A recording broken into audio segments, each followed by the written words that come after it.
आपने एसपीओ की बात की, उनकी रेगुलेशन की बात की, उनकी सैलरी बढ़ाने की बात की। सबसे बड़ी बात है कि उन एसपीओ ने जिन्होंने जम्मू कश्मीर के अंदर आतंकवाद के खिलाफ एक बहुत बड़ी लड़ाई लड़ी। तो भाई डिप्टी सीएम, लेकिन सबसे पहले तो लोगों का चुनाव नुमाइंदा हूं, मुझे लोगों ने चुन के भेजा है, मैं एक एमएलए हूं आपकी कॉन्स्टिट्यूंसी का, मैंने बात रखनी है, क्यों नहीं रखनी। अगर वो हमारे लोग चंद लोग चाहते थे तो मुझे लगता है कि स्पीकर साहब वहां उनको टाइम देते, लेकिन स्पीकर साहब इन डेली वेजेस की आप बात जिन डेली वेजेस के लिए हमने रेगुलेशन के लिए कमेटी बना दी, आप उन पर तमाशा खड़ा करते हो। लेकिन कुछ और लोग हैं जहाँ काफी सारे अब लास्ट दिन है और आप देखिए अंदर क्या हो रहा है, जो भी अब स्पीकर साहब क्या करते हैं, क्योंकि वो अपनी रूलिंग दे चुके हैं और उस रूलिंग पे अब तो अब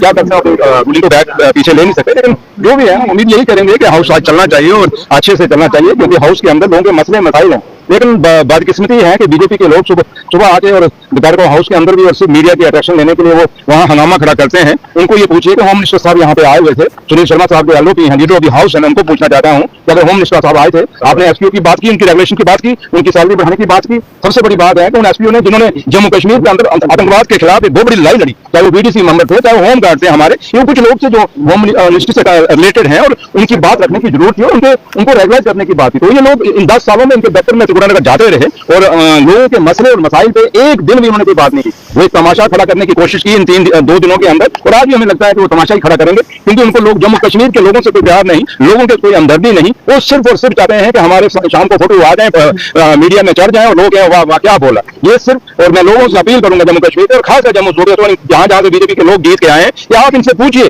क्या आपने हाउस के अंदर बिजली और पानी और स्कूल या सड़कें या हॉस्पिटल के या और चीजों की बात की, इन बेरोजगार बच्चों के रोजगार की बात की, इन डेली वेजेस की आप बात जिन डेली वेजेस के लिए हमने रेगुलेशन के लिए कमेटी बना दी, आप उन पर तमाशा खड़ा करते हो। लेकिन कुछ और लोग हैं जहाँ काफी सारे मुद्दे हैं। हमारे बच्चे स्पोर्ट्स में बड़े नामी हैं, मेहनत कर रहे हैं, गाँव में दूर दराज इन बच्चों को आज भी कोई पूछ रहा नहीं रहा, आप उन स्पोर्ट्स में उन बच्चों के लिए कोई बात करते हैं। इसलिए मुद्दे बहुत हैं, उन मुद्दों पर बदकिस्मती पे बीजेपी के लोगों ने कोई बात नहीं की। उन्होंने सिर्फ हंगामा खड़ा किया, सिर्फ इसलिए किया कि लोग हमें इस मीडिया के थ्रू देखें। और मैं भी आपसे अपील करूंगा, इनको सवाल पूछिए, ये जो भड़काऊ देते हैं, नारेबाजी मारते हैं अंदर जाके, देखिए ये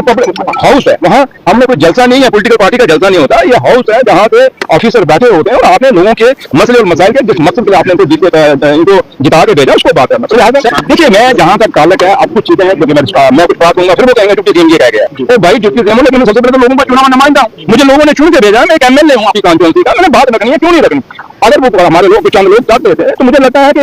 स्पीकर साहब वहां उनको टाइम देते, लेकिन स्पीकर साहब ने अपनी रूलिंग दी है, क्योंकि वो कहा के जो रूल्स हैं, हिंदुस्तान का आइन है, उसके मुताबिक चलना उन्होंने चलाना हाउस को, तो लिहाजा उन्होंने अपनी जगह अपनी बात रखी, हमारे लोग अपनी बात रख रहे हैं। उम्मीद ये करेंगे कि हिंदुस्तान की डेमोक्रेसी में हर आदमी को अपनी बात रखने का हक है, किसी की बात को दबाना नहीं चाहिए। लेकिन बीजेपी के लोग चाहे बाहर हो चाहे हाउस के अंदर हो, वो कोशिश करते हैं कि हिंदुस्तान के उस आइन को दबाने की कोशिश, हिंदुस्तान की उस डेमोक्रेसी को दबाने की कोशिश करते हैं।